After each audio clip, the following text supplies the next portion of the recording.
Conversar, el podcast del Obra.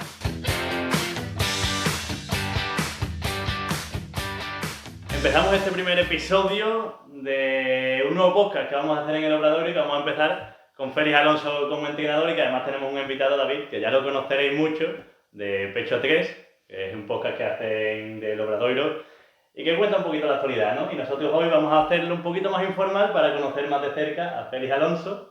Y también tenemos a David para que de ese punto, ¿no?, de ese aficionado un poco fuera de lo que es el club y que pueda hacer esas preguntas también que se le ocurre a la afición. Muy buenas tardes, buenos días, lo que quieras. Unos días que todavía no hemos comido, ¿no? Vale, me parece bien. Buenos días. Si todavía no nos hemos tomado la cerveza, ¿no? Buenos días. Buenos días.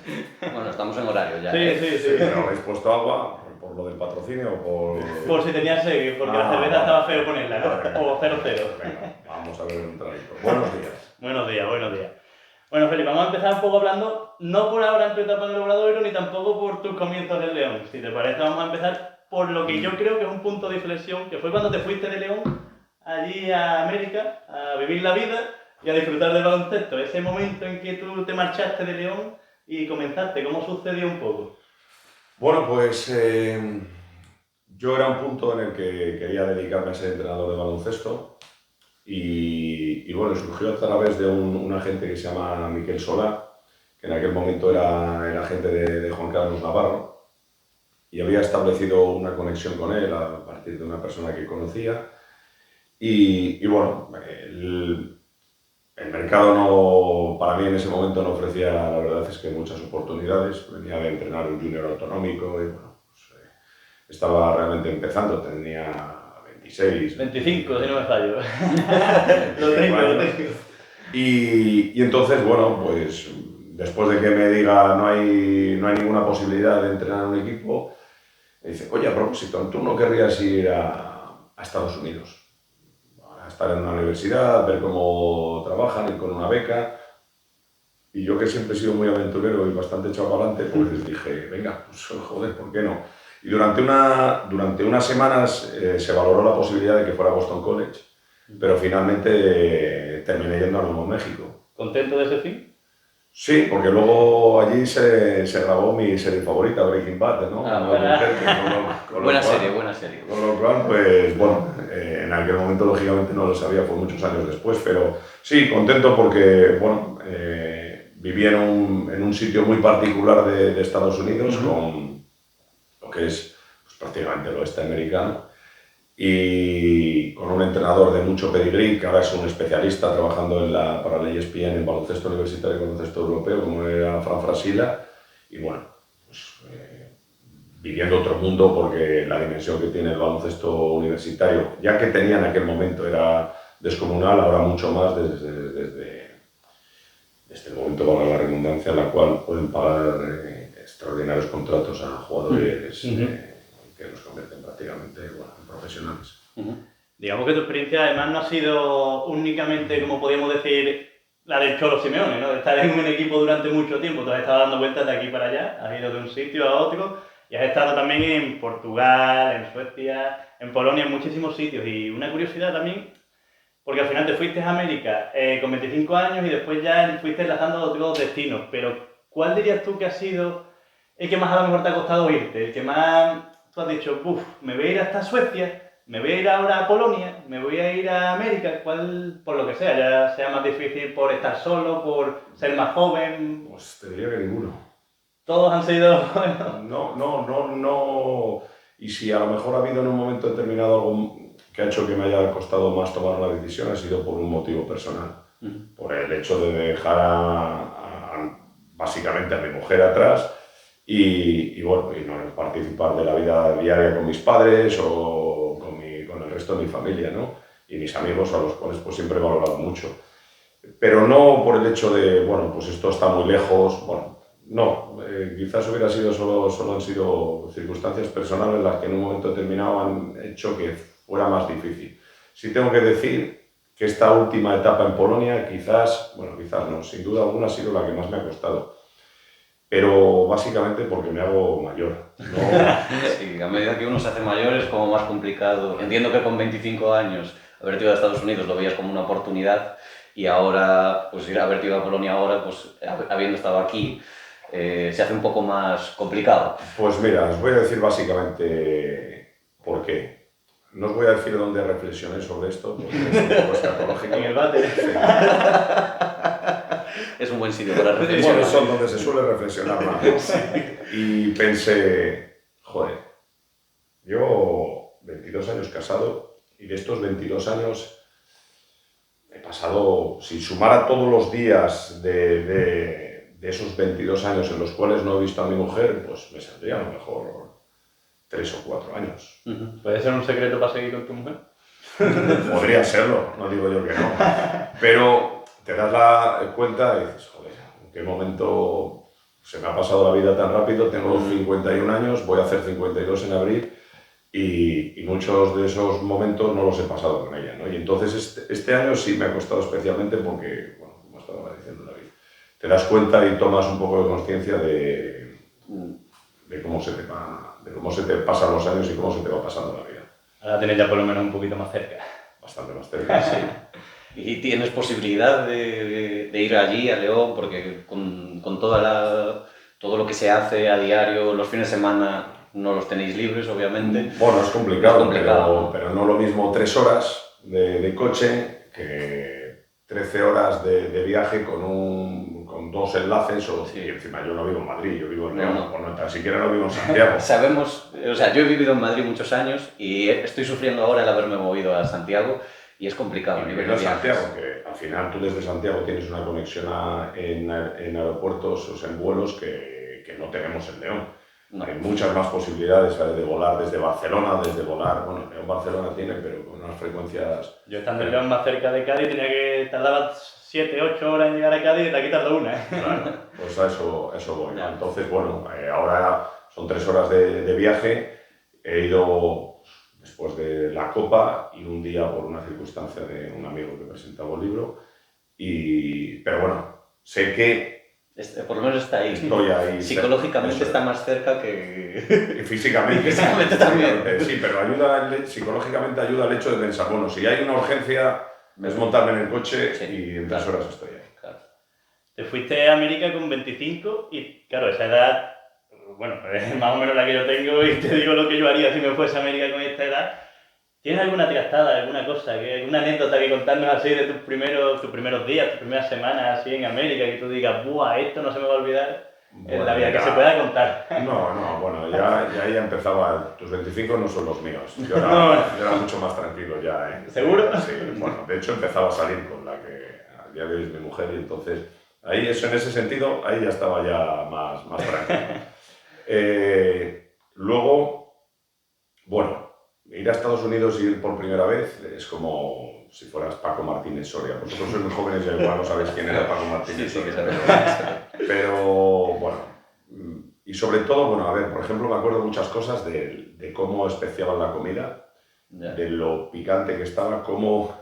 Bueno, sí, tengo la del primer día que fui a desayunar, tratando de encontrar un sitio donde me dieran leche con Colacao.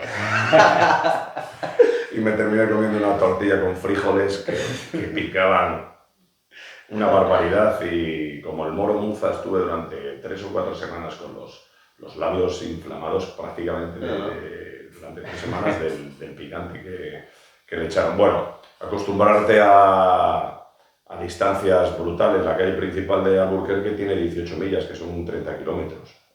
Entonces, claro, yo llegaba con el coche, fue la primera vez que conduje un coche automático y veía cada 2 por 3, calle Central Avenue. Y decía, coño, pero calle... No se acabó. Y luego pregunté y eran 18 millas, o sea, una barbaridad. Entraron en un pabellón que eran 18.000 espectadores. Claro, esas cosas, llegas allí con 25 años a la meca del baloncesto y todo te llama la atención. Bueno, fue el primer día que eché gasolina, que tuve que pedir ayuda ya al hombre de la gasolinera porque no entendía cómo iban ¿Cómo los funcionaba el surtidores. tema? Sí. Antes has hablado también mucho de eso, de tu mujer y tal, pero yo quiero, antes de esa que ahora es tu familia, digamos, de tu familia antes, en León, cuando tú naciste por los 70, por ahí, ¿cómo era tu familia? ¿Cómo era el estar ahí en tu casa? No sé, ¿vivía tu padre, tu madre? No sé si a lo mejor también vivían tus abuelos o algo contigo, tus No, hermanos. bueno, vivían mis padres, que afortunadamente siguen vivos los dos, y mi hermana, que es 2 años más pequeña que yo. Teníamos un perro y vivíamos los 5. El perro llegó más adelante, ¿no? El perro llegó más adelante y bueno, pues hemos sido familia numerosa por parte de mi madre. ¿Todos en León? Todos, sí, todos en León. Bueno, prácticamente toda la familia en León, menos unos primos que tengo en Asturias. Prácticamente toda la familia en León. Por parte de mi madre, 7 hermanos, que éramos 22 nietos, y hacíamos unas reuniones de Navidades en casa de mi abuela. Mi abuela materna era vasca. Bueno, y bueno, como buena vasca era muy exagerada en muchísimas cosas y nos juntamos pues los 22 nietos, los 7 hijos, yernos y nueras, más siempre alguien que terminaba pasando por allí y se sumaba. Y me acuerdo de mi abuela con un bote de colacao lleno de dinero, sí, porque era muy generosa, y nos ponía en fila india a todos y nos iba dando un billetito a cada uno. La propina, ¿no? Las pesetas que fueran. Y entonces, bueno, y luego por parte de mi padre, también vivía en el León, menos un tío que teníamos que vivía en Canarias, pues también vivía mi abuela, porque a mi abuelo paterno no le conocí, y bueno, y una tía que tengo una hermana de mi padre con 3 hijos. ¿Recuerdas alguna comida de esas vacas que te haría tu abuelo? ¿Una olla ahí para todos los nietos o algo? Bueno, yo me acuerdo de ir a casa, era muy exagerada, o sea, era todo lo grande. Como cualquier vasco, quiero decir. Entonces, bueno, siempre había manzanas asadas en esa casa, siempre había gente en esa casa, todo el mundo era bien recibido, bueno, aquello era un festival, fueras cuando fueras, siempre había gente, un amigo de mi tío, de mis tíos, o alguien que pasara por allí, o familiares del País Vasco que iban a ver a mis abuelos.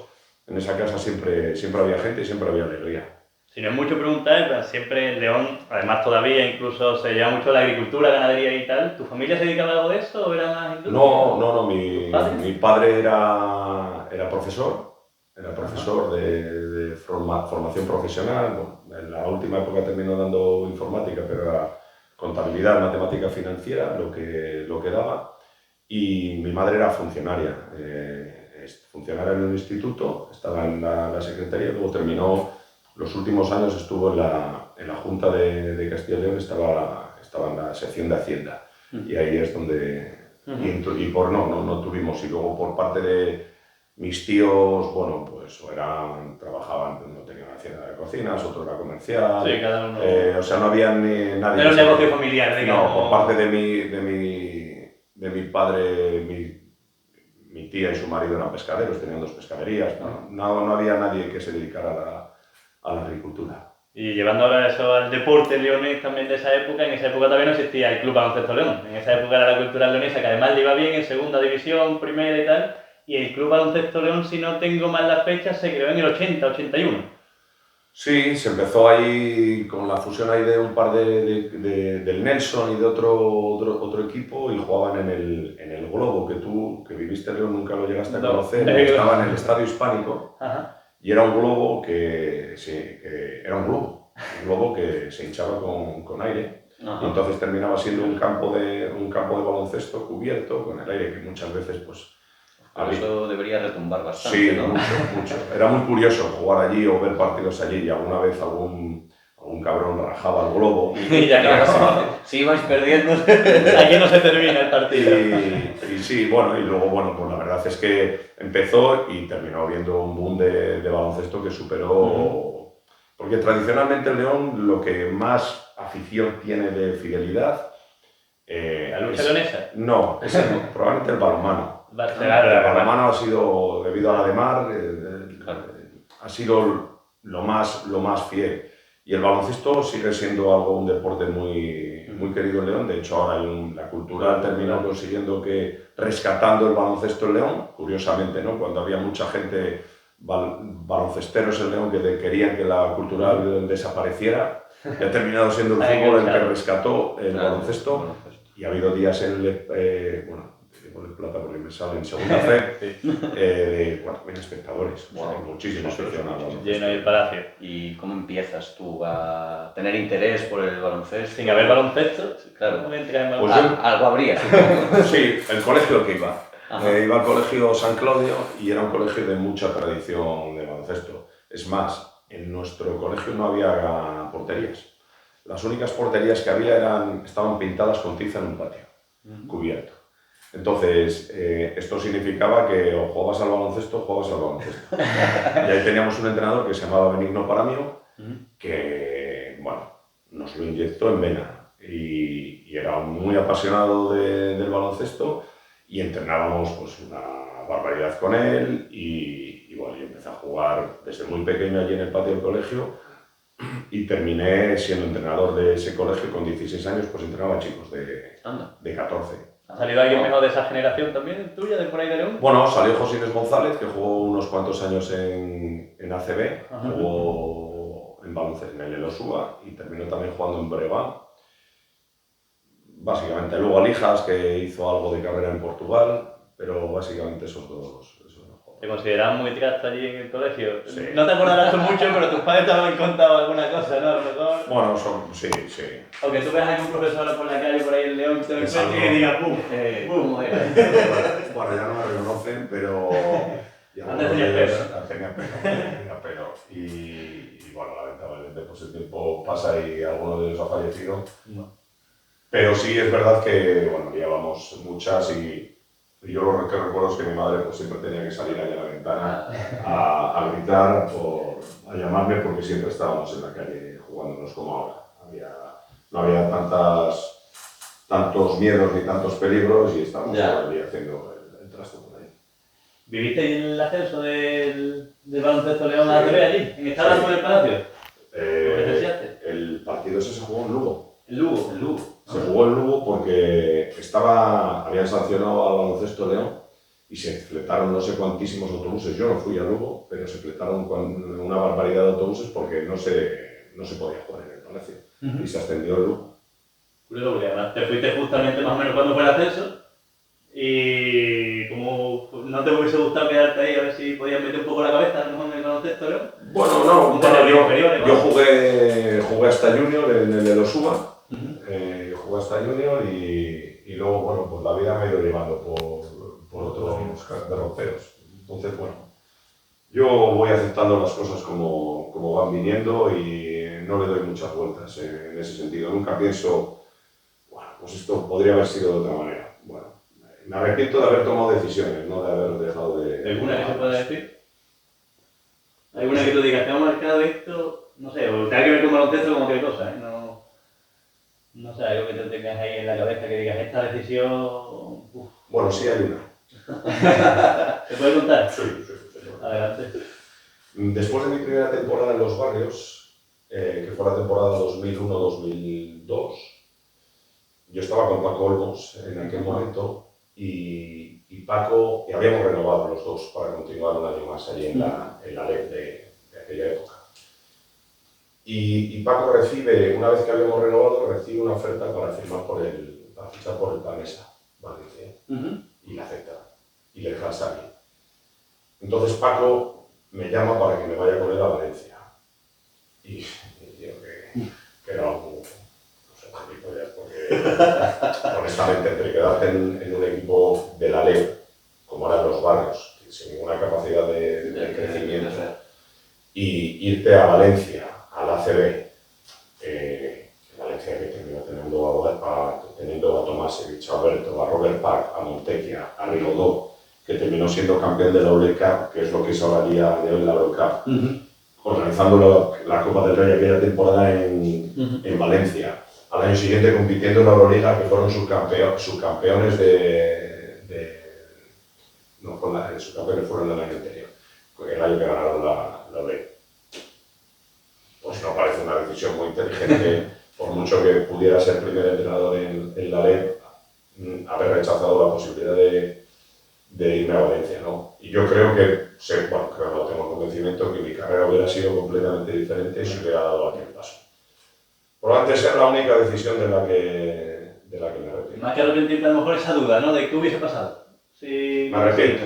Arrepentimiento. Sí, me arrepiento de no haber tomado aquel camino. Bueno, evidentemente es escribir sobre el agua, no sabemos ahora lo que... ¿Qué te habría deparado? Lo El mismo hecho de haber tomado esa decisión, a lo no mejor. hubiera pasado, ¿no? Pero sí creo que, bueno, evidentemente mi vida sería completamente diferente. ¿Eh? No sé si mejor o peor, pero diferente. Esa vida, ese camino que seguiste te llevó ahora aquí a estar en el Obradoiro y además, como anécdota, que empezaste en 2024 en Ourense y lo terminaste en Santiago, Galicia y por el medio Polonia pasó. Y contra Ourense. Y con Ourense empezaste ya. Sí, eso fue curioso, ¿no? Pues mira, las curiosidades que tiene, mi último partido en Polonia fue contra el equipo en el que había entrenado anteriormente. Y mi primer partido en el Obradoiro es contra el último equipo contra el último equipo al que había entrenado en España. O sea, fijaros la casualidad.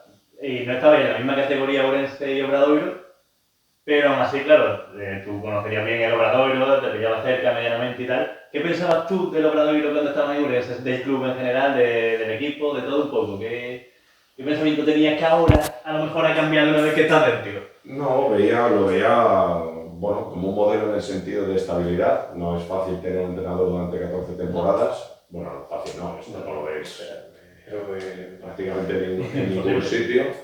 Y un club que, bueno, pues que con una afición muy fiel, con una afición que bueno, pues que empuja durante los partidos y con mucha tradición de baloncesto, ¿no? Con mucha tradición. Y bueno, así lo veía y así lo estoy viviendo, y que todo lo que hace el Obradoiro tiene una repercusión.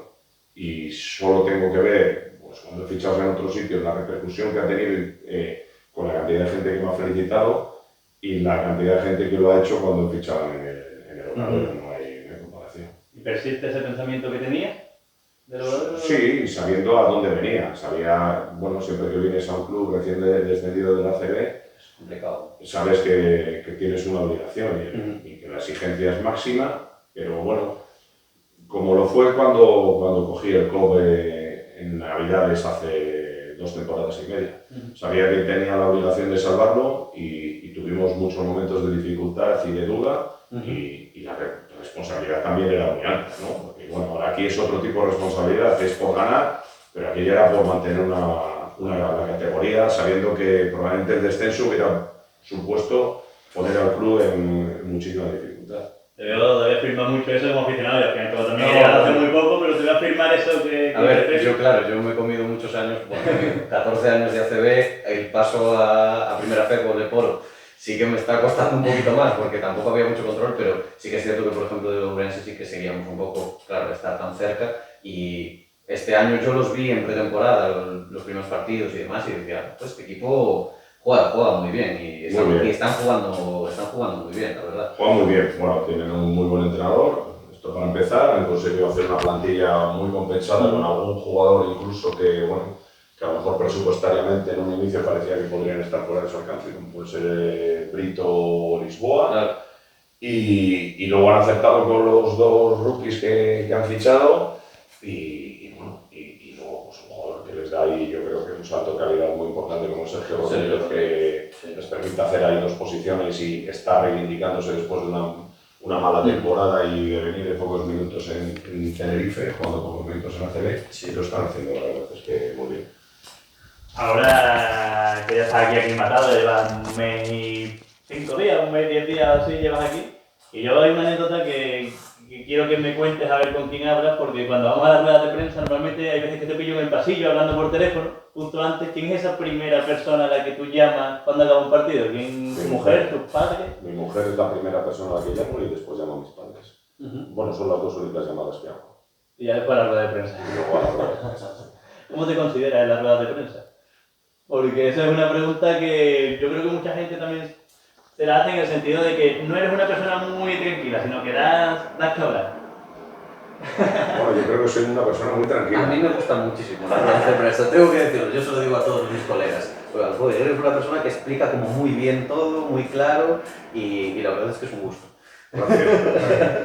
No, yo soy una persona muy tranquila, ¿eh? Es muy difícil que me ponga nervioso y muy difícil que pierda el control. Pero creo que las cosas hay que explicarlas como son. Es decir, no me gusta andarme por las ramas, ni me gusta andar con ambajes, ni me gusta andar con ambigüedades. Si hay algo que puedo decir, lo digo. Si hay algo que no puedo decir, pues evidentemente que comprometa según qué cosas, pues no lo diré. Pero bueno, a mí me decían en Mallorca, siempre me decía un amigo periodista que no dejo indiferente. Que, bueno, que esas ruedas de prensa que siempre, bueno, que probablemente den que hablar. Entonces, bueno, pues eso, pues harán que hablar, ¿no? A mí me gusta también, a mí me gusta que dé que hablar. Harán que hablar y bueno, Héctor Galán siempre me lo has dicho, pero qué bueno, es que has vuelto a liar otra vez, que me han llamado. Ya tenemos esa coña ahí de... 3 periodistas y bueno, muchos días le digo a Héctor, ¿esta vez te han llamado? He liado una. Y bueno, no, porque quiero decir, creo que hay que hablar sin tapujos. Sí, se agradece. Estamos acostumbrados a que haya mucho oscurantismo, que haya muchas... Bueno, no voy a decir esto por si... O sea, yo soy educado y soy respetuoso y trato de no ofender a nadie. Y eso para mí eso es básico. A partir de ahí, pues digo las cosas como considero que son, porque cada uno al final también tiene su realidad.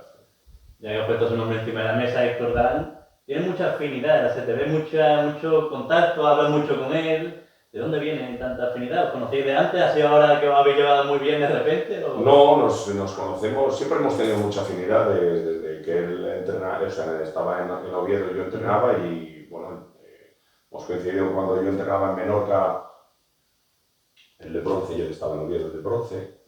Hemos coincidido cuando yo he ido con Lourense, cuando yo estaba en Portugal, algunos partidos amistosos que hemos jugado, cuando yo estaba en Mallorca. Es decir, que hemos coincidido mucho, pero es que nuestra relación viene de antes, porque yo a Héctor le conozco de cuando yo entrenaba en segunda división, que esto es el Pleistoceno. Segunda división, que de hecho la segunda división llegó un momento que era la tercera categoría del baloncesto nacional. Y ahí entrenaba con 23 o 24 años y Héctor jugaba. Y esto jugaba y además era bueno, era un 4 con una... No lo dices para que no te eche, ¿no? Era un 4 con una manita ahí a 5 metros muy efectiva. Y entonces le conozco y luego él jugó en Zamora, yo entrené en Zamora en Liga EVA. Entonces, bueno, hemos jugado muchas veces, yo como entrenador y él como jugador. Entonces, claro, estoy hablando de hace 30 años. Joder, no ha llovido. Mucho. Y aquí en Santiago más todavía. Ya te digo. Como entrenador ahora del Obradoiro, hay una manía que yo ya te la pillé, bueno, me la dijiste tú más bien, que no sé si se puede contar o no. Cuéntala. No, cuéntala tú, la de la Final Four, pero cuéntala y ahora después me cuentas si tienes otra manía más normal, la que decir. Bueno, a ver, vamos a ver. Yo no soy supersticioso. No lo soy. Pero las cosas se hacen así. No lo soy, de verdad que no soy supersticioso. Tenía la suerte, ¿no? Claro. Tenía un jugador en los barrios, Miguel Ángel Cabral, que jugó en Lugo, jugó en Cáceres, jugó en el Real Madrid. En el Real Madrid que ganó la Recopa aquella en la que Petrovic metió 60 y pico puntos y Oscar Smith metió también 40 y algo. Miguel Ángel Cabral, que era muy supersticioso y siempre decía, yo no soy supersticioso porque da mala suerte, que es el colmo ya de la superstición. Entonces, bueno, no, el otro día coincidió en la... Es una estupidez que tiene. Y se confirmó que era una estupidez, ¿no? Sí. Coincidió que había estrenado los calzoncillos Valladolid. contra Valladolid. Y habíamos ganado... no sé la base. Ya me imagino. Luego se lavado, habíamos ganado Valladolid, habíamos ganado Oviedo, habíamos ganado Menorca y habíamos ganado contra Betis. Entonces yo dije, a ver si van a ser los calzoncillos.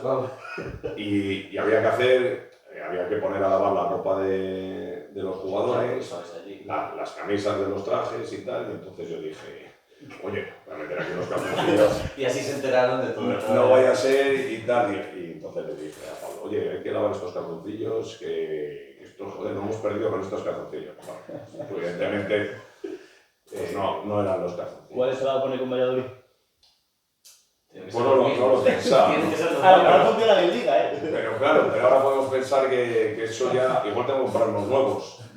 Pero para que Porque sea estos eran nuevos y Si vamos a entonces conseguir por menos, vamos mal, ¿eh? ¿sabes? Entonces, bueno, oye, si dan para ganar 4 o 5 partidos, pues oye, pues nos Me estrenamos. comprometo yo a comprarlo, ¿eh? Es buena inversión, ¿eh? No, pero no tengo supersticiones, ni manías, ni hábitos.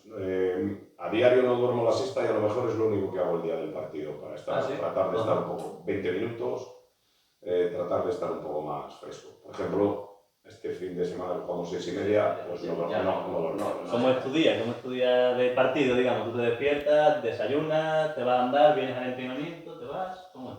Me despierto pronto, siempre me despierto pronto, en torno a las 6:30, 7:15 me despierto. Nunca pongo la alarma porque tengo ese reloj biológico. Bueno, suerte. Ojalá. No podemos decir. Y nada, me ducho, Aterrizado. desayuno y ya vengo al pabellón, preparamos el entrenamiento, las últimas cosas que haya que hacer, porque el día del partido ya, pues evidentemente está todo hecho. Y nada, me voy a casa, como.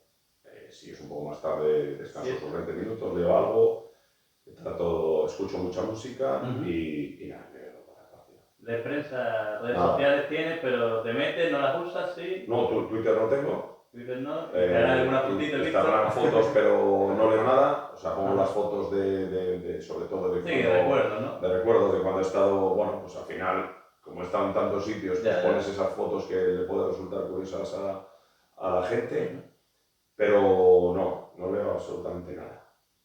Y O sea, nada de redes sociales. A ver, que tampoco. hace bien. No leo nada. No, porque es verdad. Mirad, me pasó. Yo tenía Twitter y fuimos a jugar. Jugamos el playoff contra Granada, el playoff que nos dio el pase a la Final Four de Bilbao, cuando yo entrenaba en Mallorca. Y entonces, bueno, yo hice unas declaraciones en una rueda de prensa, después del segundo partido, que fueron unas declaraciones duras, en cuanto a cómo creía que Granada había jugado no de físico, sino que había algunas acciones que a mi juicio que eran Esas son las que gustan a la afición. antideportivas. Y claro, yo sabía lo que iba a pasar después de aquellas declaraciones. Y entonces desactivé todas las notificaciones de Twitter. Sí, va a caer por todos Se viene, lados. se viene. Me venían unas hostias. Y efectivamente, o sea, de hecho, hasta llegó a haber un comunicado por parte del club en el que se decía que, bueno, que yo había ofendido al club, a la historia, a todos los socios, a los 300 niños que tenían la cantera, a sus padres. Bueno, se sobredimensionó mucho. Bueno, y allí había unas evidencias que corroboradas con las imágenes que, bueno, que testiguaban que esto era así, que había acciones que no eran deportivas. Entonces, decidí desactivarlo porque dije, no me va a ayudar en nada, es todo lo contrario, voy a ir condicionado. Y de hecho, al final lo que ocurrió es que ellos se sintieron condicionados por aquellas declaraciones porque les puse bajo el foco. Ganamos el tercer partido, perdimos el cuarto. Hay que decir que la afición granadina fue súper respetuosa y muy ingeniosa porque salía al campo y el grito, en lugar de insultarme, era vete a Turquía, Félix, vete a Turquía. Entonces, mucha gracia, mucho ingenio y en ningún momento me sentí violentado ni molesto durante los dos partidos. Y luego me vi mucho más liberado, ¿no? Y entonces al año siguiente, que fue el año que terminó por llegar la pandemia, pero que hicimos un super equipo para la liga, decidí quitarlas. Porque dije, en cuanto vayan a venir mal dadas, me van a dar por todos los lados. Entonces, va a venir mal dadas porque en algún momento la liga se te complica, por lo que sea. Porque por tu incapacidad, por la incapacidad de los demás, por las lesiones, porque los otros van mejor que tú, porque te falta esa pizca de suerte que siempre hace falta, por lo que sea. Y al final, detrás de una cuenta anónima cualquiera puede decir cualquier burrada o sea, va a una persona y eso suele hacer daño. Yo creo que hay muchísimo ruido ahora que no viene a nada. Así es. Y los beneficios que tenían o que siguen teniendo muchas veces se quedan como diluidos, ¿no? Eso es. Entonces decidí cancelarla. Y abrí durante la pandemia esta de Instagram porque, bueno, pues porque me aburría, básicamente. Y luego es verdad que me dio mucho juego porque cuando acabó la pandemia me fui a Polonia y jugábamos la VTB, que jugábamos en Polonia y jugábamos en Rusia, en Kazajistán, en Estonia. Entonces, claro, eso daba mucho juego para poner según qué fotos y que tus amigos las vieran y, bueno, interactuar un poco. Pero, vamos, sí, periódicos no leo, no leo nada. O sea, leo libros. Y ya la pregunta, ¿irías a Turquía de verdad o no? ¿Qué le respondías tú a los granadinos? No, pues, mira, hoy precisamente estamos hablando, en el despacho estamos hablando salió algo de Turquía y bromeaba yo con Richie, con Fran y con Rubén Vera diciéndoles, bueno, a mí estuvieron a punto de tenerme la tercera vez que fui a Turquía. Entonces ellos se quedaron sorprendidos. Coño, ¿y eso por qué? Joder, porque la gente no entendía que un calvo, la tercera vez volviese calvo de Turquía. Debieron pensar que era un contrabandista o algo. No, porque he jugado unas cuantas veces en Estambul y claro, joder, cada vez que ves a esa gente volviendo, a mí la verdad es que... Y entonces me decían estos, no te pondrías pelo. Yo digo, mira, si me dan una pastilla ahora mismo que me saliese el pelo, se enseñó una foto con pelo, no daban crédito, no me la tomaría. Es muy cómodo, ¿no? Así, No es que sea cómodo, es que pasaría a ser otra persona. Que cambia de base. O sea, vosotros imaginaros que mañana llegar aquí, el sábado llegar aquí al partido con pelo. No con la peluca, con mi pelo original después de haberme tomado una pastilla el sábado por la mañana. Luego cambiar el DNI, cambiar el pasaporte. Mi mujer no me reconocería, mis padres, mis amigos, la gente por la calle diría, pero ¿quién coño es este tío? ¿Quién se cree este? Bueno, pues antes de terminar y pasar a la última fase, te quiero... A ver, es una pregunta un poco fácil por un lado, pero te la voy a complicar porque si te pregunto por un sueño, por un objetivo, me vas a decir a lo mejor ascender a la TV. Pero yo quiero que me digas un sueño, a lo mejor más a largo plazo, ¿no? Más un sueño dejado llevar que te gustaría a ti conseguir en la vida, profesional o personalmente. Ya lo que tú... Un sueño, sea con 53 años o con 65. Un objetivo, un sueño. Pues mira, yo en mi perfil de WhatsApp tengo...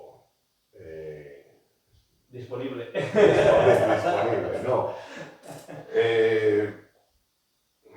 Tengo puesto ser feliz, no hacer daño a los demás y no quejarme, por ese orden.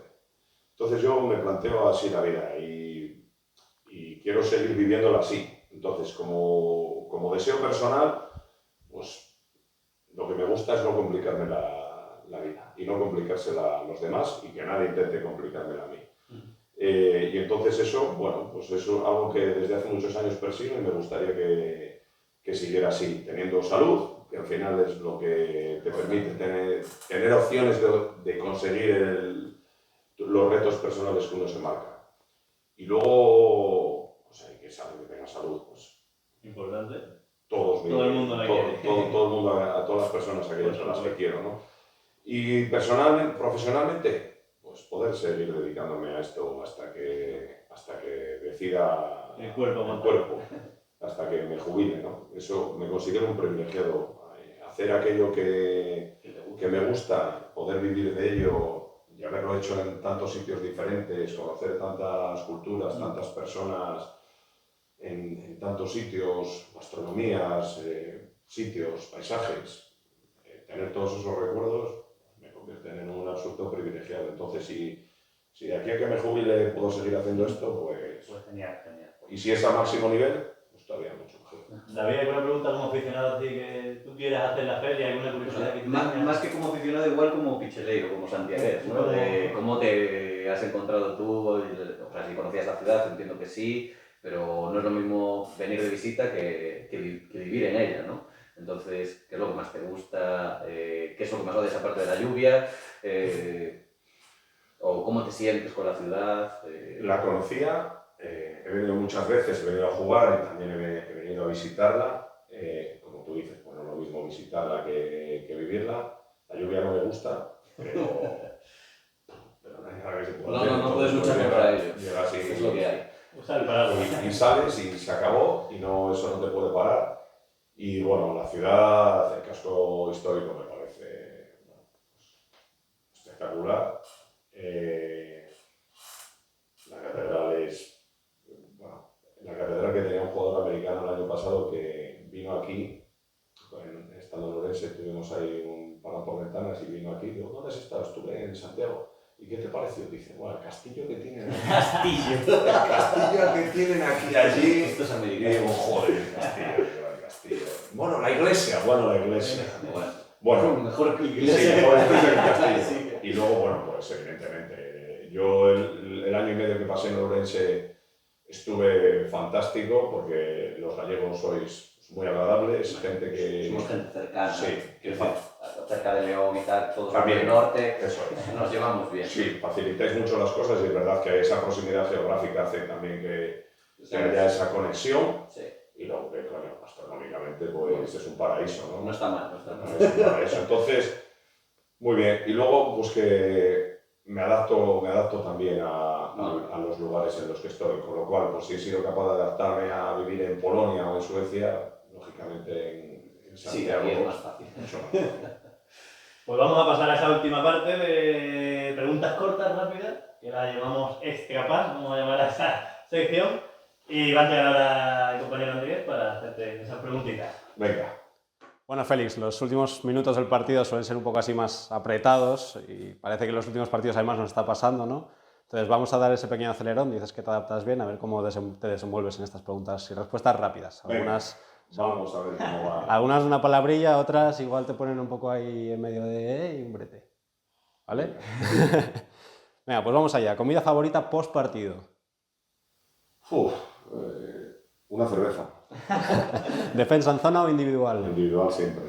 ¿Eres supersticioso? Confírmalo. No. Vale. ¿El baloncesto es? Mi vida.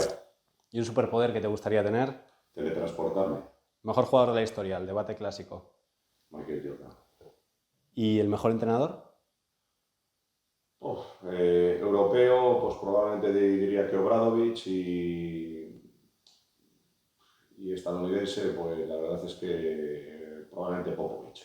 Has estado en muchos sitios. ¿El clima cuál es el mejor? ¿El de Polonia, el de México, el de Suecia, Santiago? El de Suecia no, el de Santiago tampoco, el de Mallorca. Si pudieses conocer a un famoso, sea del sector que sea, ¿quién sería? A la Ribera, mira. ¿Y un jugador que te haya marcado siendo tú su entrenador? Siendo yo su entrenador, pues probablemente el que más me marcó en su momento fue Miguel Ángel Cabral, porque había 3 o 4 años de diferencia y la personalidad que tenía, yo empezaba. Como entrenador, un referente. Obradovic también. Y para esos jóvenes entrenadores que algunos están empezando, otros llevan más tiempo, ¿un consejo que les das? Que disfruten cada día haciendo esto. O sea, que disfruten y que traten de educarse y de aprender a través del baloncesto. Viajes en el tiempo. Un momento histórico de toda la historia que puedas visitar, ¿cuál sería? Pues mirad, uno que probablemente, bueno, hay mucha gente que me dice que cómo coño me gustaría vivir en la Edad Media. Ajá. Y eso que es oscuridad, suciedad y me suscita mucha curiosidad. Un debate clásico también, ¿Euroliga o NBA? Euroliga. Y también un poco al hilo de esto, ¿qué norma cambiarías del baloncesto, hablando del europeo? Pues mira, implementaría en todo el baloncesto europeo la regla que la ACB ha decidido desde ya de hace un par de temporadas, que no se toque el balón en campo defensivo cuando hay una fuera. Creo que eso le da mucho más dinamismo al juego. Y es más, yo empecé jugando con esa regla y ampliaría el tamaño de la cancha, especialmente los laterales, porque muchas veces los jugadores pisan en esa... Y el juego es más físico y el espacio se está haciendo más pequeño. Y la última, que esta, me vas a perdonar, quizá te pone con amigos y enemigos a la par, ¿vale? ¿La tortilla de patatas hecha o poco hecha? Poco hecha y con cebolla. Fenomenal. Bueno, pues con esto finalizamos. Félix, muchísimas gracias. Queríamos que fuese un poquito más corto, pero había mucho de lo que hablar, son 51 añitos de lo que hablar. Y el siguiente ya pues esperaremos que sea un poquito más corto, hacerlo un poquito más ameno, pero bueno, Espero que haya estado cómodo, ¿no? Sí, ¿Alguna muy cosita bien. que quieras decir a la afición, así al que te escucha, así un mensaje ahí en la cámara directo? No, únicamente darles las gracias por el apoyo que nos están brindando diariamente. Estoy seguro que va a seguir así hasta el final de la temporada y que nosotros, con nuestro esfuerzo y nuestra dedicación, pues trataremos por todos los medios de conseguir el objetivo que nosotros deseamos. Pues genial, Ojalá. muchísimas gracias y nos vemos en el siguiente episodio, que no sabemos con quién será ni cuándo, pero lo habrá.